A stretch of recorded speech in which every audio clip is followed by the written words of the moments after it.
A US bill that its supporters say will transform Washington's policy toward Taiwan and boost military support for the island passes its first hurdle.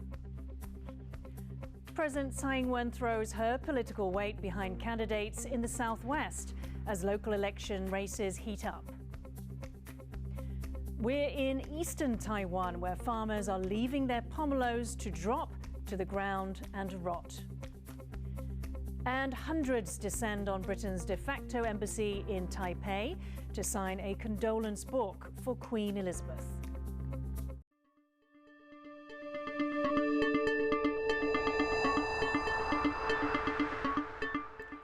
A warm welcome to TaiwanPlus News. I'm Yin Khvat.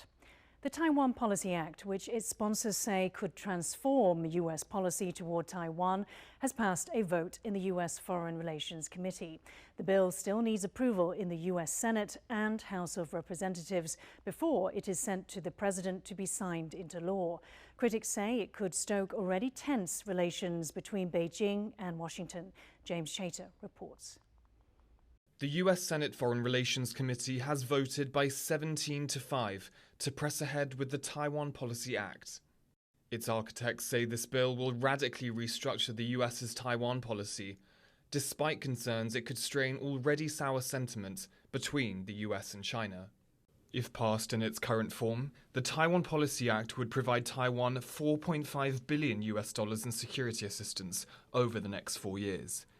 And it would treat Taiwan as a major non-NATO ally of the US to expedite arms sales. After the vote, Bob Menendez, one of the bill's co-sponsors, tweeted that the act would maintain stable cross-strait deterrence in the face of the threat of Chinese aggression. Taiwan's foreign ministry thanked the US for its bipartisan support. 外交部将持续关注台湾政策法案的后续进展，并且将与美国国会以及行政部门维持紧密的沟通，期待在这本届美国国会的有限会期中，能够促成这项立法往前推进。But opposing US lawmakers said aspects of the bill go too far, warning it could heighten distrust between the US and China. China claims Taiwan as part of its sovereign territory, despite the Chinese Communist Party having never ruled the island. Beijing warned of resolute countermeasures if the bill goes ahead. It has many provisions that are very objectionable to Beijing. And the Chinese, once again, are urging the Biden administration to stop this from happening. Analysts say bipartisan US support for Taiwan could lead to American lawmakers losing sight of the bill's more contentious content. I think parts of the bill as they stand run the risk of rhetoric getting ahead of capability.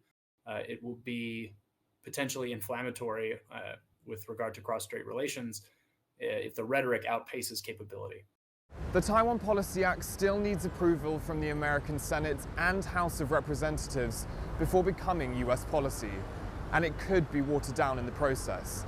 But in the face of growing Chinese intimidation, the bill has reignited debate about how and to what extent the US should support Taiwan. People here do want more tangible US support, but concerns remain if that support comes, it will be Taiwan that faces consequences from China. Karma Xu and James Chater for TaiwanPlus. President Tsai Ing-wen has thrown her political weight behind candidates for her ruling Democratic Progressive Party, or DPP, for Taiwan's southwestern seats ahead of local elections in November. Tsai on Wednesday made her second trip to Yunlin County in as many weeks. She pushed for DPP candidates to oust the main opposition Kuomintang, or KMT, there and in nearby Chiayi City. November's elections are for Taiwan's 22 major administrative areas and are seen as a mid-term on the current administration.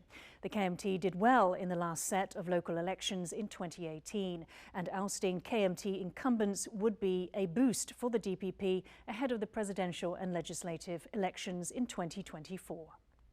重新赢回云林县和嘉义市，让会做事最有力，成为云嘉嘉的治理模式。 For more on what local election races in southwestern Taiwan mean for national politics, reporter Rick Glauert spoke to Chen Kuan-ting, CEO of think tank Taiwan Next Gen Foundation. Why do you think Tsai Ing-wen was keen to throw her weight behind the DPP candidate in Yunlin? Why might this seat be important to the ruling Democratic Progressive Party ahead of the elections in November? In the elections, every seat matters. In addition, it's like a midterm exam for the government and for the ruling party as well. So it is crucial to hold the seats, and in addition to that, we need to win in other counties as well. I mean, the ruling party has record or history of winning that county before, so we would continue to seek for the opportunities, and that's why President Tsai and Chairperson Tsai decided to put efforts, resources on the region as well. We know that the main thing that separates the two major political parties in Taiwan, the Kuomintang and the Democratic Progressive Party, is their stance on China. But to what extent will this be an issue, the China issue, in local elections in November? I don't think China policies will play an important role in these elections. Again, it's local elections, so people might focus more on local policies. And I think candidates of these elections will spend more time on local policies. And it would definitely include like welfare of the farmers, since it's related to union, right? And issues related to, for example, tourism and other domestic issues that the voters care. For national level elections, such as presidential elections, it's more complicated, right? I mean, the presidential candidate has to deal with foreign policies. That means they have to deal with Chinese Communist Party. They have to act strong when facing challenges from abroad.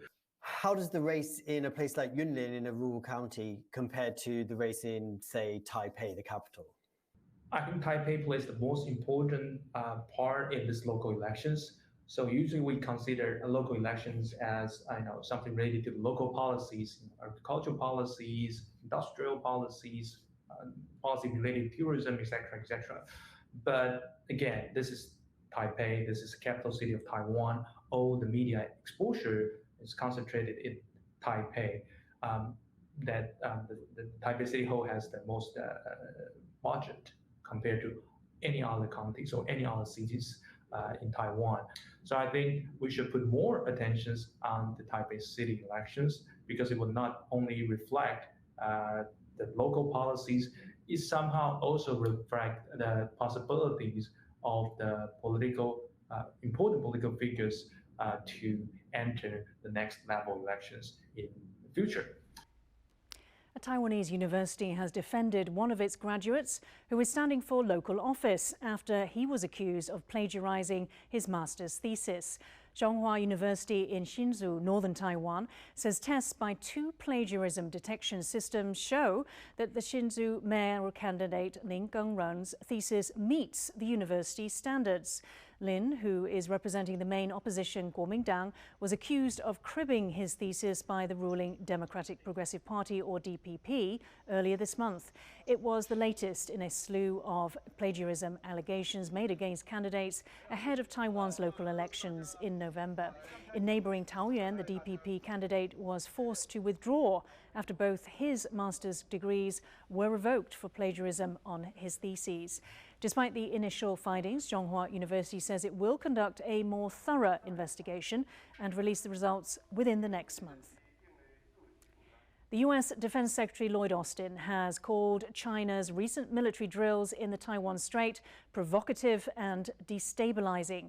He made the comments during a meeting with Japan's Minister of Defense Hamada Yasukazu in Washington. Austin stressed the importance of the U.S.-Japan alliance, describing it as the cornerstone of peace in the Indo-Pacific. It's Hamada's first face-to-face meeting with Austin.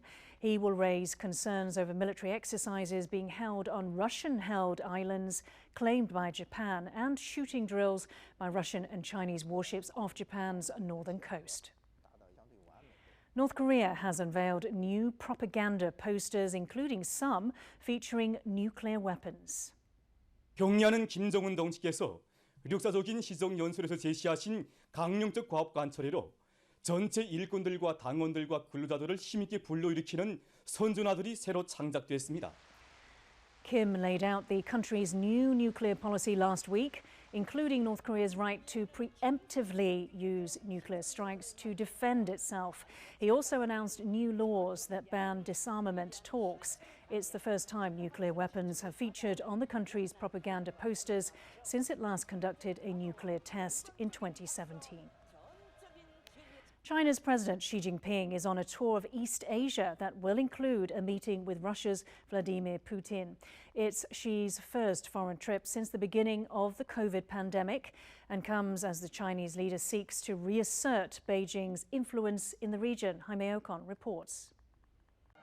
It's the first time in over 2.5 years that China's President Xi Jinping is traveling abroad. The communist ruler began his 3-day Central Asia trip in Kazakhstan, stressing the importance of regional relations. 新冠肺炎疫情发生以来呢，这是我首次出访，我就选择了哈萨克斯坦。这彰显中哈关系的高水平和特殊性，体现了我们的深厚情谊。哈萨克斯坦是中亚大国和欧亚地区具有重要影响力的国家。 Second stop is Uzbekistan, where Xi will attend the summit of the Shanghai Cooperation Organization, or SCO. The SCO is a bloc of 8 countries in Central and East Asia, which is led by China and is seen as a counter to other Western organizations. There, Xi and other leaders in the region will discuss political and security cooperation.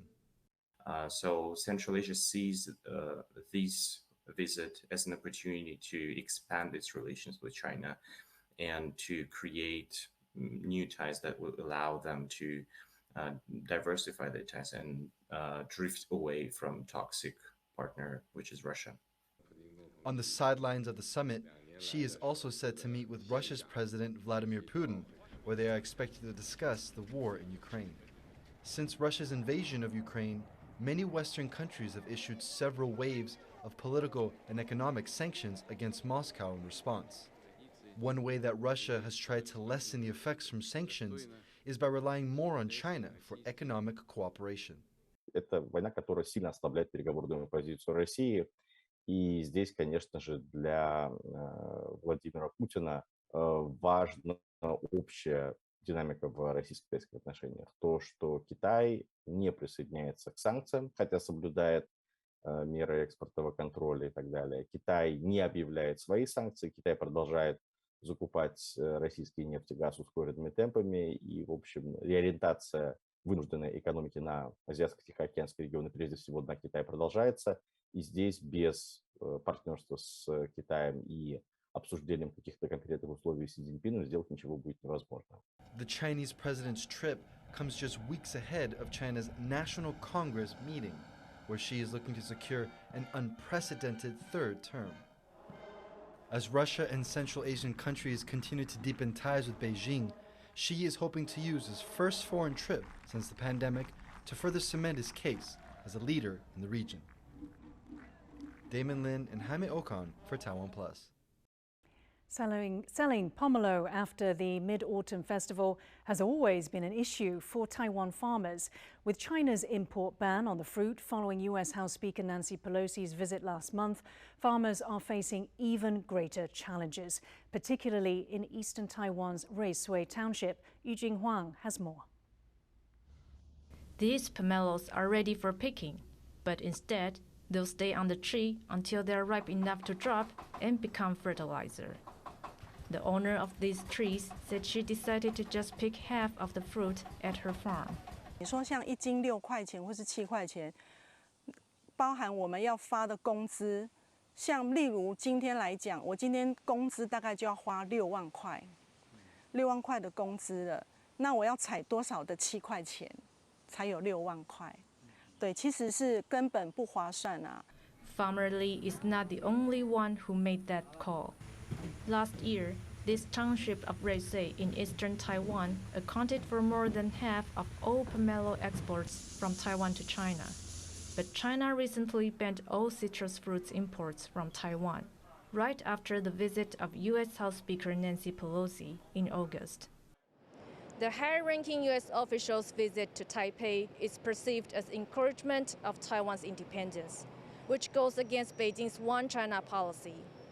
China's communist rulers see Taiwan as part of their territory, and aside from military drills, they have also been using trade restrictions to put pressure on Taiwan. This most recent Chinese import ban has had a huge effect on the farmers in the area, but it's not the only factor contributing to their hardship. Pomelos are considered a holiday specialty, and prices drop every year right after the Mid-Autumn Festival. 回归到还是我们的一个基本的老问题，那就是生产过剩。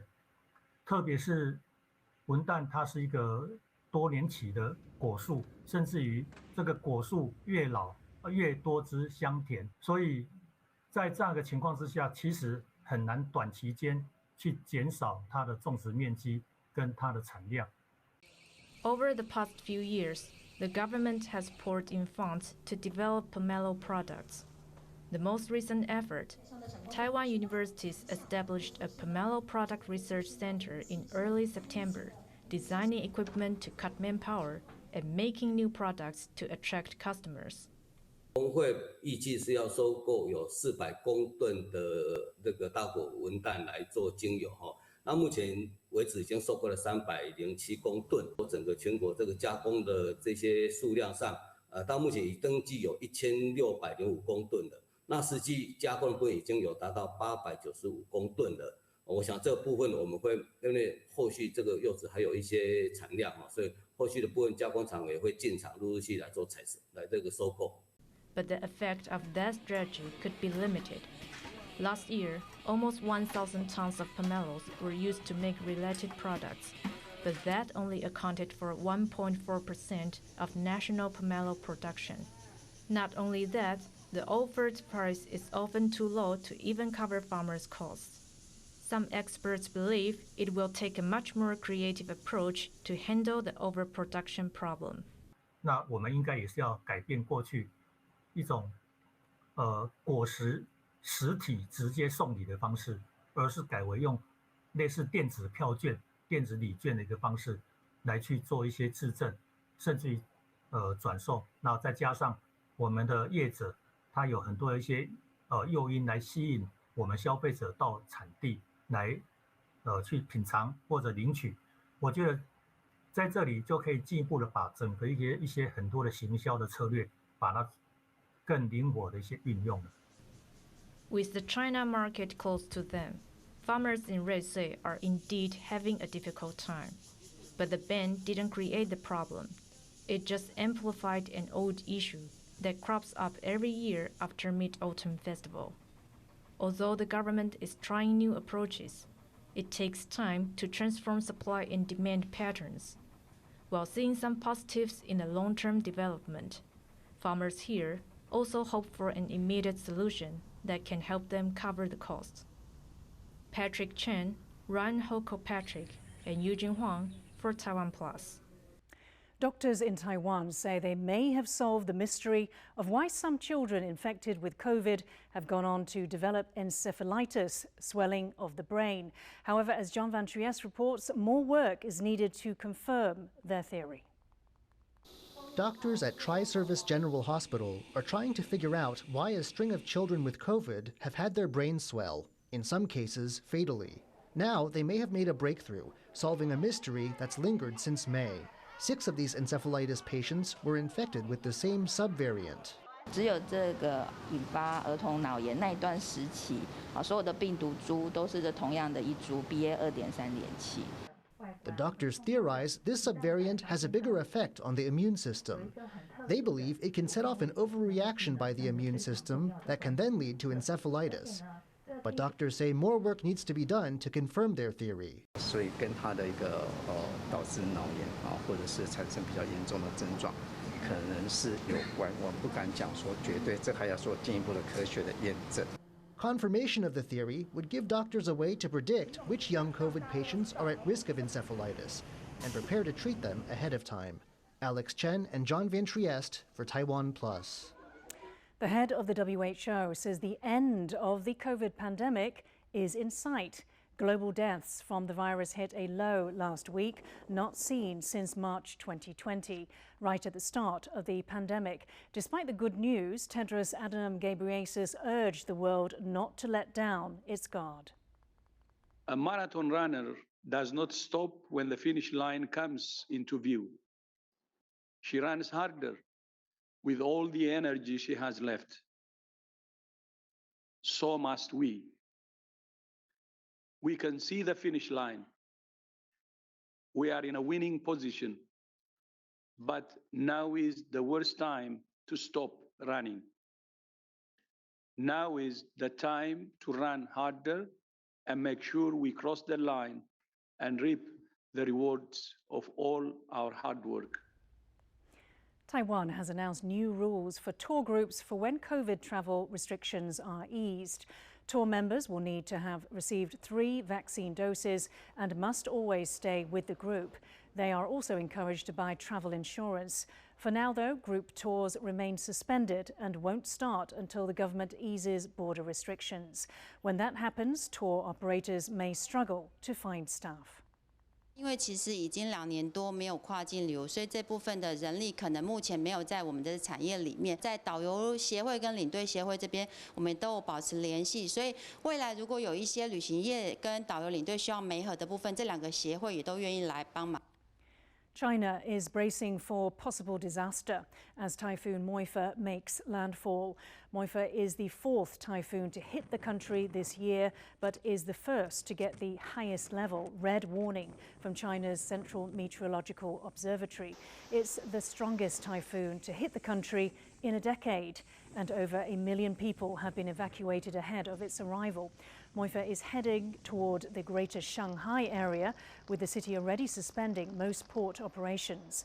Dozens of flights have been cancelled as well. Hundreds of thousands of people are expected to file past the coffin of Queen Elizabeth II as she lies in state ahead of her funeral on Monday. Senior royals, including the new King Charles III and his sons, Princes William and Harry, joined a solemn procession accompanying the Queen's coffin from Buckingham Palace on Wednesday.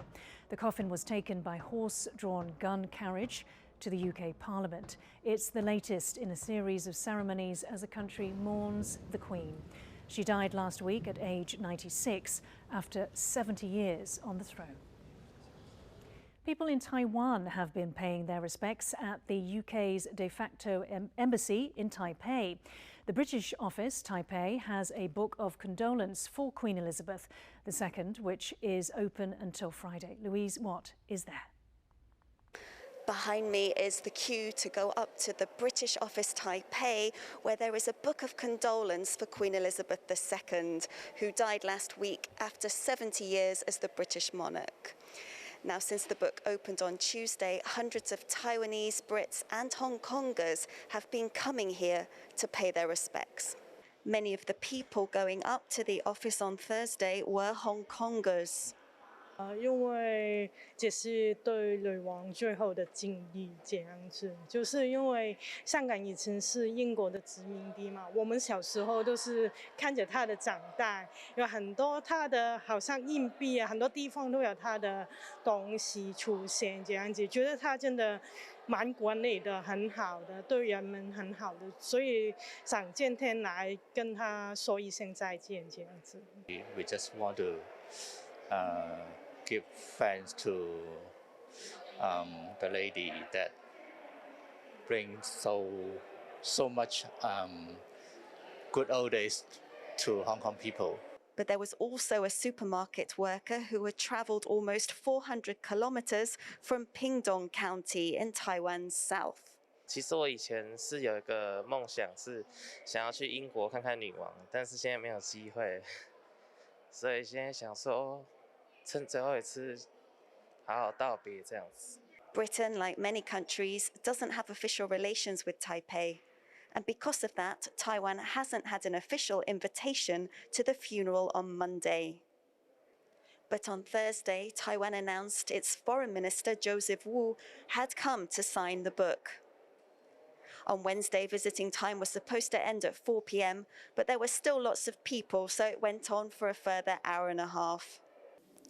People wishing to pay their respects have until tomorrow to come down here. The book will be open for a final time from 1 p.m. to 4:30 p.m. Chris Marr and Louise Watt at the British office, Taipei. September 15th marks International Day of Democracy, instituted by the United Nations 15 years ago to promote and uphold the principles of democracy. This year, the international body is marking the occasion by focusing on the relationship between democracy and press freedom. In a video statement, UN Secretary-General Antonio Guterres said that an independent and pluralistic media is necessary to fight disinformation and defend democracy. Attempts to silence journalists are growing more brazen by the day, from verbal assault to online surveillance and legal harassment, especially against women journalists. Media workers face censorship, detention, physical violence, and even killings, often with impunity. Such dark paths inevitably lead to instability, injustice, and worse. Without a free press, democracy cannot survive. Without freedom of expression, there is no freedom. On Democracy Day and every day, let us join forces to secure freedom and protect the rights of all people everywhere. Thank you for watching TaiwanPlus News. I'm Yin Khvat. Finally, we leave you with images of Paulista Museum in Brazil. For more stories from Taiwan and around the world, please download the TaiwanPlus app. Stay safe and see you next time.